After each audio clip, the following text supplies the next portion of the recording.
عن عبداللہ ابن مسعود عن النبی صلی اللہ علیہ وسلم قال لیس منا من ضرب الخدود وشق الجیوب ودعا بدعوی الجاہلیہ۔ یہ روایت مسند طیالسی سے لی گئی ہے اور اس کا رقم ہے 288۔ ترجمہ ہے، عبداللہ بن مسعود رضی اللہ عنہ نے نبی صلی اللہ علیہ وسلم سے روایت کیا ہے کہ آپ نے فرمایا، جو غم کے موقعوں پر، جیسے کسی کی وفات ہو گئی، کوئی اور حادثہ ہو گیا، تو یہ غم کے موقع ہیں، جو غم کے موقعوں پر گال پیٹے اور گریبان پھاڑے اور زمانہ جاہلیت کی طرف پکارے، جس طرح کے وہاں بین کیے جاتے تھے، وہ ہم میں سے نہیں ہے۔ تو اس سے بھی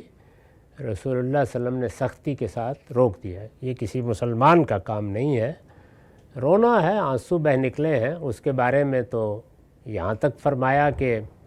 یہ انسان کے اندر جو اللہ نے محبت اور رحمت رکھی ہے اس کا اظہار ہے، آنسو بہہ نکلے ہیں۔ لیکن یہ چیزیں کہ آدمی گال پیٹنے لگ جائے اور رضا فضا کرنے لگ جائے اور خاص طرح کے بین کرنے لگ جائے، یا اور کوئی اس طرح کا طریقہ اختیار کرے جو شائستگی، تہذیب اور انسان کے وقار کے بھی خلاف ہے،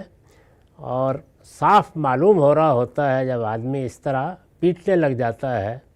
یا جس طرح کی جزا فضا کرتا ہے یا اس طرح کے نعرے لگانا شروع کر دیتا ہے،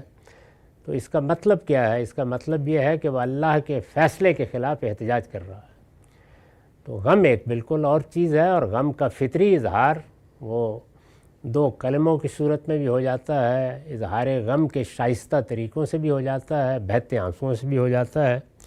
وہ سب چیزیں مطلوب ہیں، جائز ہیں، ہونی چاہیے، انسان کی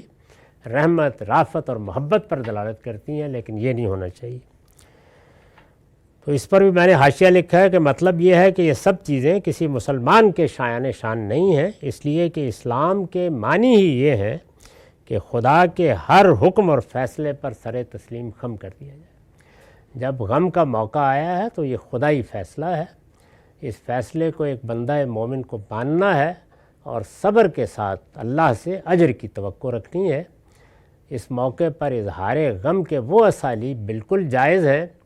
جو انسان کی فطرت کا تقاضا ہیں، لیکن جن سے یہ ظاہر ہو رہا ہو کہ آدمی جزا فضا کر رہا ہے اور دشنام پر آ گیا ہے اور گریبان پھاڑنے لگ گیا ہے، تو یہ بالکل جائز نہیں ہے، مسلمانوں کو یہ کام نہیں کرنا چاہیے۔ آگے اس میں خاص طور پر خواتین عرب میں جو طریقے اختیار کرتی تھیں وہ بھی زیر بحث آئیں گے۔